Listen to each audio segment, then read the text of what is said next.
오늘 하나님께서 우리에게 주신 말씀 히브리서 12장 25절에서 29절 말씀입니다.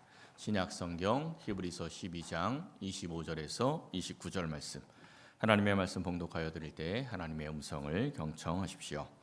너희는 삼가 말씀하신 일을 거역하지 말라. 땅에서 경고하신 일을 거역한 그들이 피하지 못하였거든. 하물며 하늘로부터 경고하신 일을 배반하는 우리일까 보냐. 그때에는 그 소리가 땅을 진동하였거니와 이제는 약속하여 이르시되 내가 또 한 번 땅만 아니라 하늘도 진동하리라 하셨느니라. 이 또 한 번이라 하심은 진동하지 아니한 것을 영존하게 하기 위하여 진동할 것들 곧 만드신 것들이 변동될 것을 나타내심이라.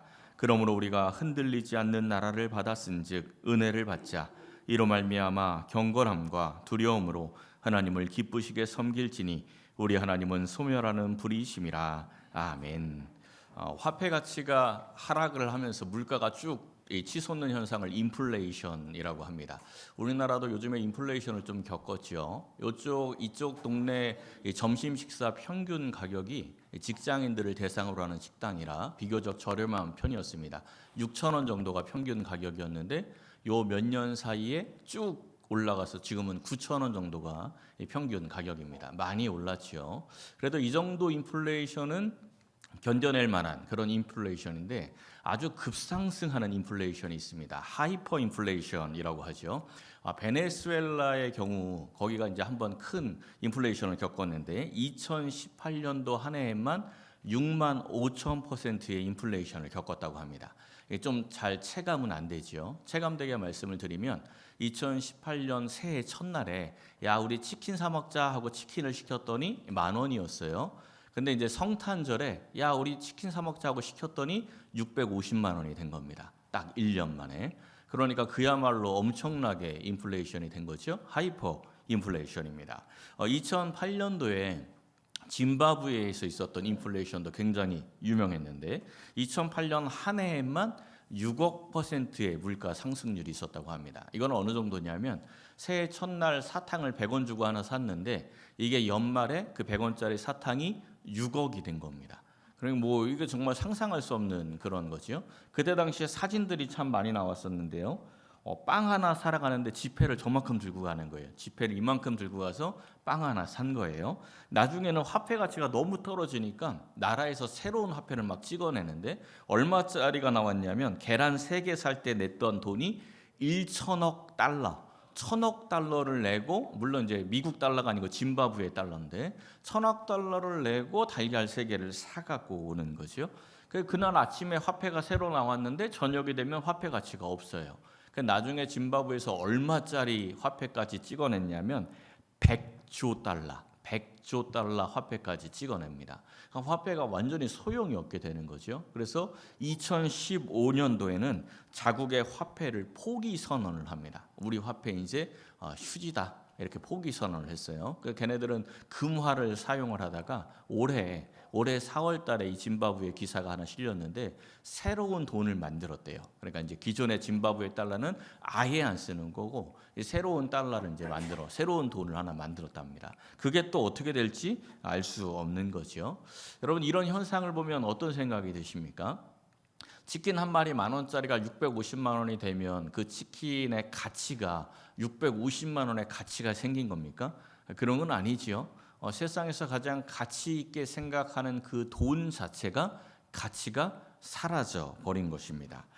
평생 열심히 일을 해서 10억이라는 돈을 모았는데 어느 날 갑자기 치킨 한 마리가 10억이 되었다. 그럼 어떻게 되겠습니까? 정말 인생이 허무한 거지요. 그동안 자기가 평생 일했던 모든 것이 다 허탈해지는 겁니다. 짐바브웨나 베네수엘라나 정치인들의 잘못으로 인해서 나라가 흔들리고 이 하이퍼 인플레이션이 생기면서 모든 가치가 다 사라지게 되었는데 이와 마찬가지로 이 세상은 인간의 죄와 타락으로 인해서 이 세상이 흔들리게 되고 이 세상의 모든 것의 가치가 사라지는 그러한 날이 오게 될 것입니다. 그 날을 성경은 종말이다, 여호와의 날이다 이렇게 말씀을 하죠. 오늘 본문 27절을 세 번역으로 한번 보십시오. 마지막 때에 하나님께서 이 세상을 한 번 더 흔들어서 심판을 하실 건데 그때에는 흔들리는 것들은 다 사라지고 흔들리지 않는 것들만 남아있게 된다 이렇게 말씀합니다. 그럼 어느 게 더 가치가 있을까요? 흔들리는 게 가치가 있을까요? 흔들리지 않는 게 가치가 있을까요? 당연히 흔들리지 않는 게 가치가 있지요. 왜냐하면 흔들리는 건 다 사라져 버리기 때문입니다. 여러분들이 기업에 투자를 한다고 생각해 보세요. 경제가 조금만 흔들려도 그냥 폭락하고 무너지는 기업이 있고, 이 경제가 아무리 흔들리고 세상이 흔들려도 끔찍없이 그 가치를 그대로 가지고 있는 그러한 기업이 있다면 여러분은 어느 것에 투자를 하겠습니까? 당연히 후자죠. 흔들리지 않는 기업에 투자하는 게 당연한 지혜입니다. 본문 28절을 보세요. 그러므로 우리가 흔들리지 않는 나라를 받았은즉, 우리는 마지막 때 이 세상이 다 흔들리고 모든 가치를 다 빼앗길 텐데 예수님을 믿는 우리들은 흔들리지 않는 나라를 이미 받았다는 겁니다. 그러니까 기쁘시게, 하나님을 기쁘시게 섬기자. 우리가 무엇에 가치를 두고 무엇을 바라보고 살아가야 할지를 분명하게 말씀해주고 있는 겁니다. 사랑하는 성도 여러분, 오늘 이 말씀을 함께 상고하면서 흔들리지 않는 이 영원한 나라를 우리가 이 세상에서도 누리기 위해서 어떻게 살아야 할지 깨닫고 그 말씀대로 살아가시기를 예수님의 이름으로 간절히 축원합니다. 첫 번째는 거룩함을 추구해야 합니다. 본문 14절을 보면 모든 사람과 더불어 화평함과 거룩함을 따르라. 이것이 없이는 아무도 주를 보지 못하리라. 주를 보는 사람이 성도죠. 그러니까 우리 성도들에게 반드시 있어야 할 성품이 있는데 화평함과 거룩함이라는 겁니다. 근데 이 화평함과 거룩함은 사실은 좀 정반대되는 개념입니다. 화평하기 위해서는 어떻게 해야 합니까? 다른 사람을 어떻게 해줘야 돼요? 내가 포용을 해줘야 화평해지는 거죠. 거룩해지기 위해서는 어떻게 해야 됩니까? 거룩의 어원 자체가 분리지요. 구별입니다. 거룩은 이 죄와 구별하고 죄와 분리되는 겁니다. 그러니까 이 화평함과 거룩은 사실은 정반대의 개념이라는 거예요. 근데 오늘 말씀을 보니까 이 화평함과 거룩함, 이 두 가지를 모두 추구하지 못하면 주를 보지 못한다 이렇게 말씀을 합니다. 이 두 가지를 동시에 추구하기 위해서는요, 반드시 순서를 지켜야 합니다. 화평이 먼저일까요? 거룩이 먼저일까요? 거룩이 먼저예요. 왜냐하면 이 거룩이 먼저가 되지 않으면 오염된 화평이 우리 안에 들어옵니다. 참된 화평이 아니라 오염된 화평 속에서 잘못된 화평을 누리게 되는 거예요. 그러니까 반드시 우리는 거룩함을 먼저 추구해야 합니다. 성경을 보면 하나님께서 항상 하나님의 백성들에게 먼저 요구하시는 것이 이 성결, 거룩입니다. 이스라엘 백성들을 출애굽시키시고 시내산에서 이제 드디어 이 하나님의 백성으로 만들기 위해서 율법을 주시죠. 그때 어떤 말씀이 나오는지 한번 보십시오. 출애굽기 19장을 보면 먼저 하나님의 백성들을 성결하게 하라고 말씀하십니다. 그리고 22절에 가보면 이 제사장들에게 그 몸을 성결하게 하라 이렇게 요구를 하세요. 율법을 주기 전에 먼저 거룩을 요구하시죠. 그리고 이제 훗날 여호수아가 이스라엘 백성들을 데리고 드디어 약속의 땅 가나안 땅에 들어갑니다. 가나안 땅에 들어갈 때 뭘 건너야죠? 요단강을 건너야죠. 그 요단강을 건널 때 여호수아가 이스라엘 백성들에게 이렇게 이야기를 합니다. 너희는 자신을 성결하게 하라. 먼저 거룩을 준비해라. 그래야 어떻게 하신다는 거죠? 그래야 하나님께서 너희 가운데 기이한 일들을 행하실 것이다. 너희들이 세상적인 준비 아무리 열심히 해도 거룩을 준비하지 않으면 하나님의 나라 누릴 수 없다. 그러니까 먼저 거룩을 준비해라. 이렇게 말씀을 해 주신 겁니다. 구약에만 거룩을 먼저 준비하라고 말씀하는 것 아닙니다. 우리 예수님께서 공생의 사역을 시작할 때 제일 먼저 주셨던 말씀이 뭐죠? 뭐 하라 그랬어요? 회개하라.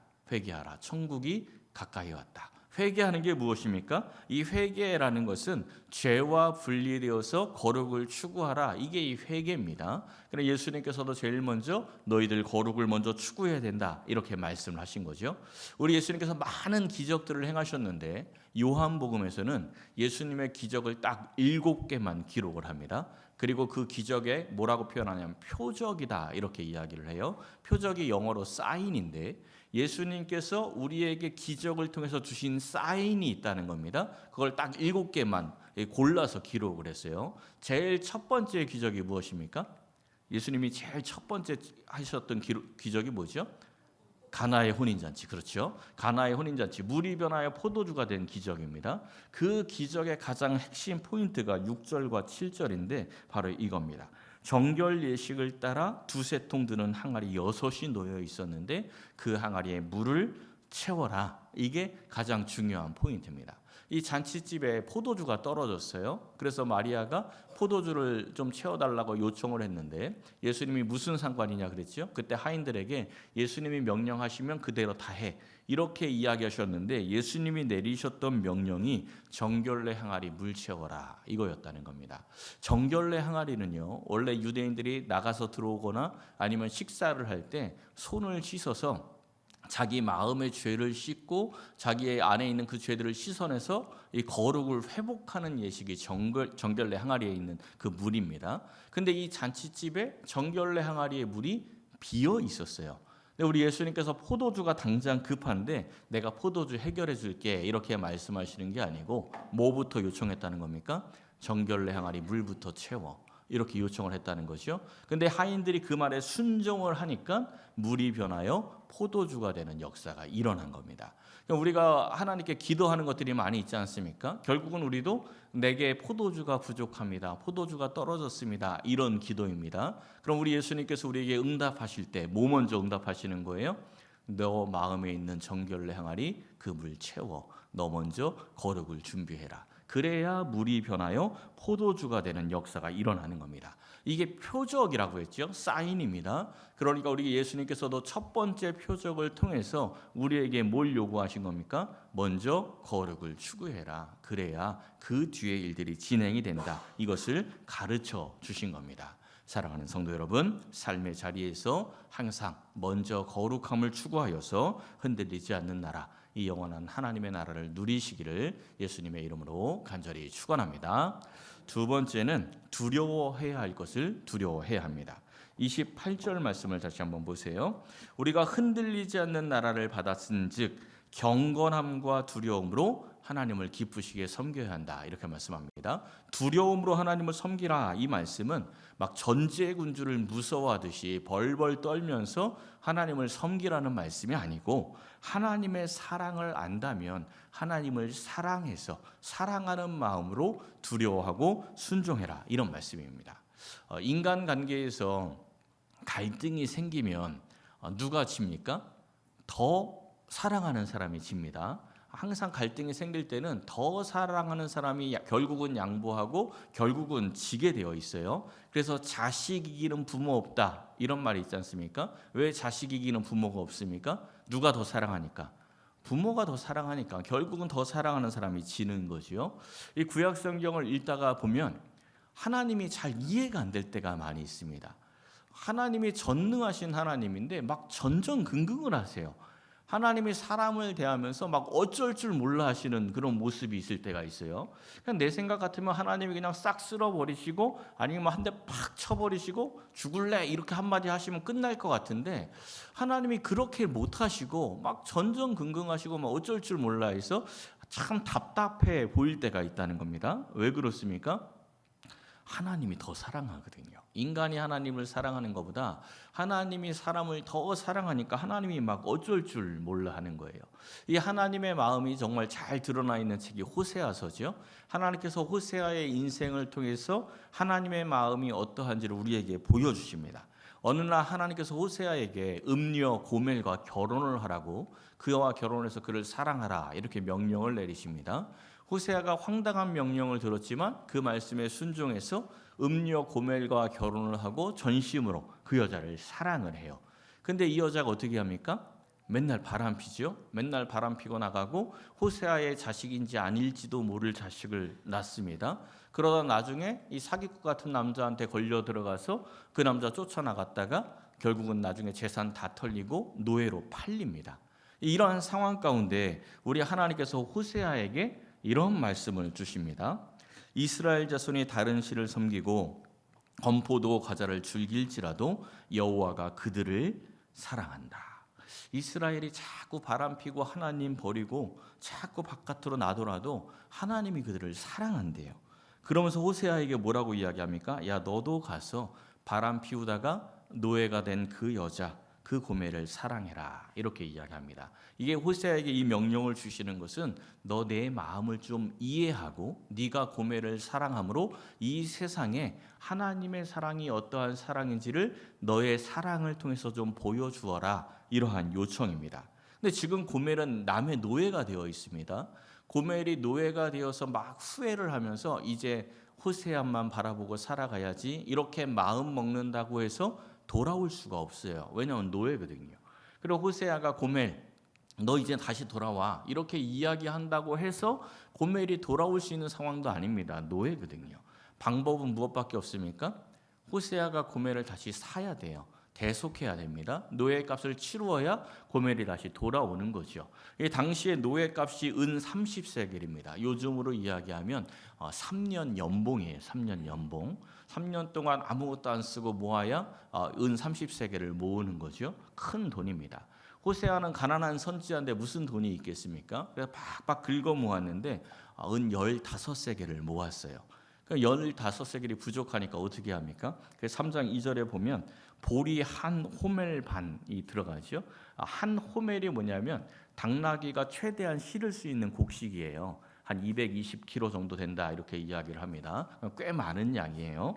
한 호멜 반 그리고 자기가 다 긁어모은 은 15세겔 이 곡식도 자기 먹고 살 거 1년 동안 먹어야 될 곡식 다 긁어 모은 거예요. 정말 있는 대로 다 긁어 모아서 가서 고멜을 샀습니다. 고멜을 해방시켰어요. 근데 여기 중요한 말씀이 있죠. 한 호멜 반으로 누구를 위해서? 나를 위해서. 우리 생각에서 누구를 위해서 사는 거죠? 고멜을 위해서 사는 거잖아요. 고멜이 지금 노예가 돼 있으니까 고멜을 위해서 샀다 이렇게 돼야 되는데 호세아가 나를 위해서 샀다 이렇게 이야기를 합니다. 그러니까 이 호세아는 하나님의 명령에 억지로 순종하고 있는 게 아니고 하나님의 명에 따라 고멜을 전심으로 사랑하고 있는 거예요. 전심으로 사랑을 하고 있으니까 나를 위해서 그 고멜을 샀다 이렇게 이야기가 되는 거죠. 이 전심으로 사랑을 해서 고멜을 이제 데리고 왔습니다. 그리고 고멜에게 두 가지를 요청을 합니다. 이렇게 요청을 하죠. 야, 너는 많은 날 동안 나와 이제 함께 지내자. 함께 같이 있어야 사랑이 회복이 되는 겁니다. 그리고 두 번째가 음행하지 말며 다른 남자 따르지 마. 나도 너한테 그렇게 할게. 마땅히 행해야 할 일이죠. 그리고 냉정하게 한번 생각해 보십시오. 호세아와 고멜의 관계가 어떤 관계입니까? 지금은 그냥 부부 관계가 아니에요. 고멜의 신분이 뭐였죠? 노예였습니다. 근데 그 노예를 누가 사왔어요? 호세아가. 그러니까 호세아는 고멜의 뭐가 되는 거죠? 주인. 고멜은 호세아의 노예. 그러니까 호세아가 고멜에게 너 이렇게 안 하면 죽어. 이래도 네. 이럴 수밖에 없는 관계인데 호세아가 사랑으로 지금 너 이제 바람피지 마. 나도 너만 사랑할게. 이렇게 요청을 하고 있는 겁니다. 이 호세아의 사랑을 고멜이 깨달았다면 어떻게 살아야 하죠? 당연히 순종하며 살아야죠. 그 호세아의 사랑의 이 엄중함을 알았다면 당연히 순종하며 호세아만 바라보고 살아가야 하는 겁니다. 이 호세아가 14장까지 있어요. 근데 이 호세아서의 가장 중요한 이 주연급인 고멜이 딱 3장까지만 등장을 하고 그 이후에는 더 이상 나오지 않습니다. 그러니까 호세아의 사랑을 받은 고멜이 어떻게 살았는지는 성경에 기록되어 있지 않으니까 아무도 모릅니다. 근데 호세아와 고멜의 관계가 누구와 누구의 관계예요? 하나님과 우리의 관계. 그러니까 우리가 지금 살고 있는 우리의 인생이 누구의 이야기가 되는 겁니까? 고멜의 뒷이야기가 되는 겁니다. 여러분들은 어떤 고멜로 살고 계십니까? 혹시 여전히 뻔뻔한 고멜로 살고 있는 것은 아닙니까? 오늘 이 본문을 다시 한번 보십시오. 15절에서 16절을 개역성경으로 보면 두려워하라라는 말씀이 3번 반복이 되고 있죠. 이 하나님의 사랑과 하나님의 은혜의 엄중함을 깨달았다면 마땅히 두려워하고 마땅히 피해야 할 것들이 있다 이런 말씀입니다. 3가지가 나오고 있는데 첫째가 하나님의 은혜에 이르지 못할까 두려워하라. 하나님의 사랑에 이르지 못할까 봐. 호세아가 그렇게 너를 사랑해 주었는데 그 사랑에 제대로 반응하지 못할까 두려워하라, 이런 말씀입니다. 하나님의 은혜, 그 하나님의 사랑에 제대로 반응하지 못할까 두려워해야 한다. 이게 첫 번째죠. 두 번째는 쓴뿌리가 나서 자신을 괴롭히고 다른 사람까지 괴롭히는 것을 두려워하라, 이렇게 말씀합니다. 이 쓴뿌리가 나서 괴롭게 하고라는 이 말씀을 직역을 하면 쓴맛의 뿌리가 위로 나서 괴롭게 하고, 이런 말씀이에요. 조금 이제 이해하기 쉽게 풀면 뿌리가 쓴 게 아니고요. 뿌리가 쓴 게 아니고 그 뿌리를 통해서 위에서 나오는 그 열매가 쓰다, 이런 이야기입니다. 쓴 뿌리 때문에, 심리학에서 쓴 뿌리 이야기 많이 하지 않습니까? 어릴 적 상처, 이런 트라우마들을 쓴 뿌리라고 이야기하는데, 그 쓴 뿌리 때문에 자신도 괴롭고 남도 괴롭히는 경우가 참 많이 있어요. 근데 이 성경에서 지금 말씀하시는 것은 그 과거의 상처가 쓴 게 아니고 지금 현재 그 과거 때문에 현재 쓴맛 나는 열매를 내고 있는 지금 자신이 자기를 괴롭히고 남도 괴롭히고 있다는 것입니다. 이것을 알아야 이 쓴뿌리의 문제가 해결이 되는 겁니다. 쓴맛은 언제 낸다고요? 과거가 내는 게 아니고 지금 내가 그 쓴맛을 내고 있는 겁니다. 그것을 두려워해라. 쓴맛 나는 열매 내는 것을 두려워하라, 이렇게 말씀하는 겁니다. 세 번째는 에서처럼 자신의 탐욕을 위하여 장자의 명분, 그러니까 이 하나님의 자녀의 명분을 팔아버리는 망령된 모습이 나타날 것을 두려워해라. 하나님 잊어버리는 거 두려워해라, 이런 말씀이죠. 이 세 가지를 두려워하라는 것은 이 죄를 범해서 하나님께 징계받을까 봐 무서워하라는 말씀이 아니고 하나님과 다시 멀어질까 봐, 또는 나를 이토록 사랑하는 하나님의 마음을 아프게 할까 봐 두려워하라, 이런 말씀입니다. 이 성도에게는 마땅히 이런 두려움이 있어야 합니다. 하나님의 사랑을 아는 사람들은 마땅히 이런 두려움이 있어야 합니다. 그런데 우리는 이런 두려움이 아니라 전혀 다른 것들을 두려워하며 살지요. 여러분들은 무엇을 두려워하며 살고 있습니까? 대부분 자기의 소유를 잃을 것을 두려워하죠. 우리의 소유가 무엇들이 있죠? 돈도 소유가 되겠고, 자기의 건강도 소유가 되겠죠. 관계, 명예, 권력, 그리고 자기의 꿈과 비전, 이러한 것들이 다 자기의 소유입니다.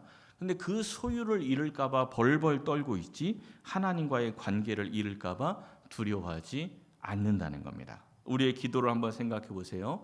우리가 하나님께서 얼마나 나를 사랑하는지, 또 내가 하나님을 얼만큼 사랑하는지 별로 관심이 없지요.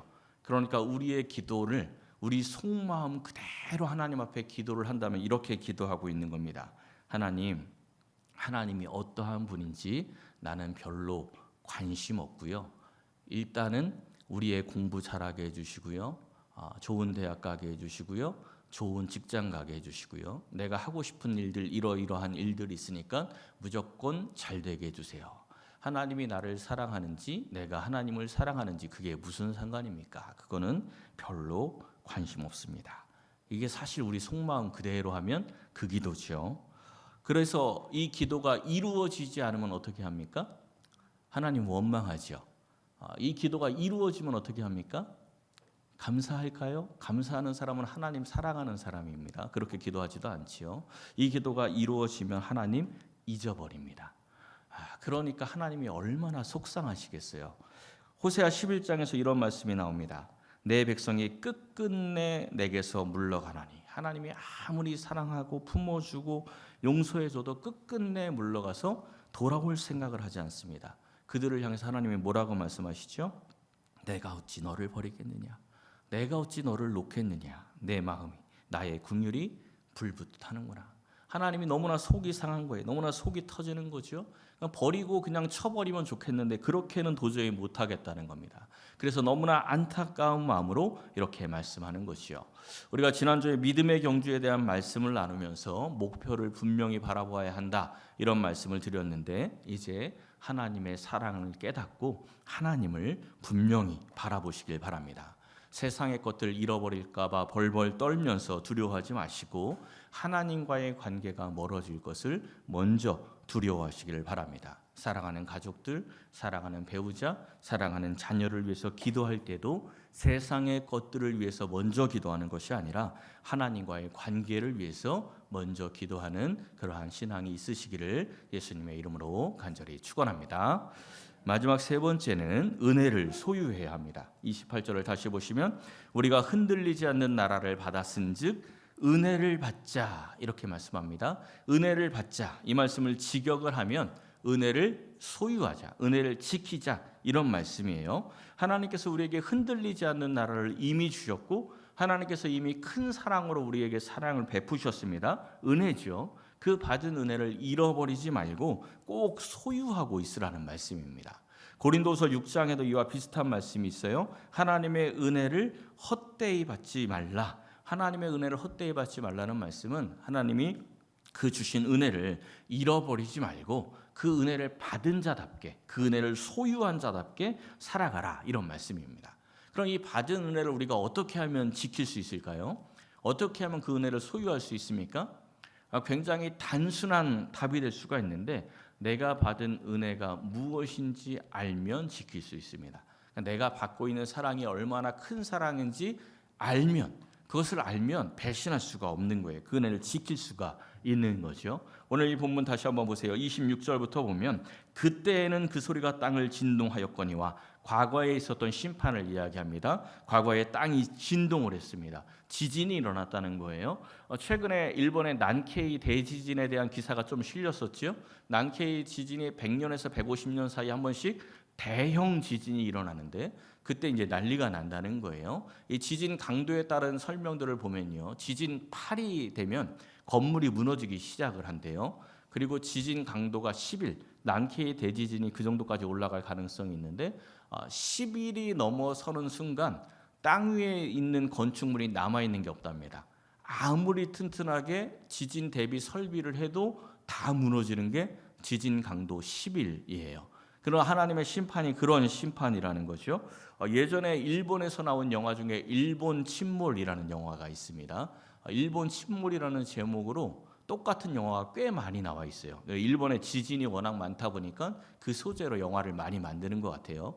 이 지진과 화산 폭발로 인해서 일본 자체가 침몰하는, 가라앉는 거예요. 이게 이제 물론 상상 속에서 만든 영화인데 만약에 실제로 그런 일들이 생긴다고 생각해 보세요. 요즘은 이제 과학이 발달해서 언제 일어날지 대충 알지 않습니까? 과학자들이 딱 시간을 정해준 거예요. 일주일 뒤 아니면 한 달 뒤 지진 강도가 10일, 12가 넘어서 일본이 침몰할 것입니다. 이 발표가 공식적으로 났다고 생각을 해보세요. 이 사람들이 어디 갈 데가 없죠. 갈 바가 없습니다. 같은 나라 가운데 어디 갈 데가 있으면 괜찮겠지만 나라가 무너져 버리면 갈 곳이 없는 거예요. 그런데 우리나라 사람들이 여기 이 땅, 여기는 지진도 없고 아주 안전한 곳인데 당신만 특별히 택했으니 당신 이쪽으로 이사 오십시오. 이렇게 연락을 했다면 그 사람이 싫어요 그럴까요? 감사합니다 그럴까요? 당연히 감사합니다죠. 거기는 무조건 무너지는 건데 거기에 있을 이유가 없는 겁니다. 당연히 감사함으로 이사를 할 것입니다. 당연한 거예요. 오늘 이 본문은요, 마지막 때에 땅만 진동하는 것이 아니라 하늘도 진동한다 이렇게 말씀합니다. 우리가 상상할 수 없는 그러한 심판이 임하는 거죠. 그런데 아까 말씀에 뭐라고 했죠? 예수님 믿는 성도들은 이미 뭘 받았다고요? 흔들리지 않는 나라를 받았다. 이 얼마나 감사합니까? 그 의미를 깨달은 사람들이 진짜 은혜를 받은 사람이죠. 하나님이 얼마나 사랑하는지 깨달은 사람들이 진짜 그 은혜를 깨달은 사람들입니다. 우리는 이미 내 깨달음과는 관계없이 이미 하나님의 은혜를 다 받았습니다. 어떤 사람은 그 은혜를 많이 깨달았고 어떤 사람은 내가 받았나 싶은 사람도 있을 것입니다. 그런데 내 깨달음과는 관계없이 이미 그 은혜를 받았습니다. 우리는 그 은혜를 내가 간직하고 있는지 그 은혜를 기억하고 살고 있는지를 점검해야 합니다.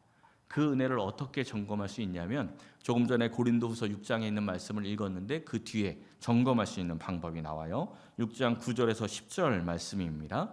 무명한 자 같으나 유명한 자요 죽은 자 같으나 보라 우리가 살아있고 징계를 받는 자 같으나 죽임을 당하지 아니하고 근심하는 자 같으나 항상 기뻐하고 가난한 자 같으나 많은 사람을 부유하게 하고 아무것도 없는 자 같으나 모든 것을 가진 자로다. 이게 은혜를 간직하고 살아가는 사람이죠. 세상이 아무리 흔들려도 세상 속에서 흔들리지 않습니다. 이 모습이 세상에서 성도들을 볼 때요 무명한 것 같아요. 징계를 받는 것 같고 죽은 자 같고 가난하고 아무것도 없는 자처럼 보입니다. 그런데 그 성도의 진짜 모습은 어떻다는 거예요? 유명하고 죽임당하지 않고 항상 기뻐하고 많은 사람을 부유하게 하는 모든 것을 가진 자로서 살아간다는 겁니다. 여러분들 이렇게 살아가고 계십니까? 이렇게 살지 못하고 있다면 받은 은혜를 지키지 못하고 있는 겁니다. 고린도서 6장 2절에 이렇게 말씀합니다. 지금은 은혜 받을 만한 때요, 보라 지금은 구원의 날이로다. 이 말씀은 지금이 은혜 받을 좋을 시기야, 딱 제철이야, 이런 말씀이 아니고 지금은 은혜가 없으면 살 수 없는 시대다. 은혜를 기억해야 한다. 은혜를 받아야만 하는 때다. 이러한 말씀이 지금은 은혜 받을 때요 라는 말씀입니다. 사랑하는 성도 여러분, 지금 이 세대를 살아가기 위해서 필요한 그 하나님의 은혜 하나님께서 이미 주셨습니다. 거룩함을 추구하고 두려워해야 할 것을 두려워하며 하나님 주신 그 은혜를 간직하여서 이 흔들리는 세상 속에서도 흔들리지 않는 그 하나님의 나라를 찾고 누리시기를 예수님의 이름으로 간절히 축원합니다.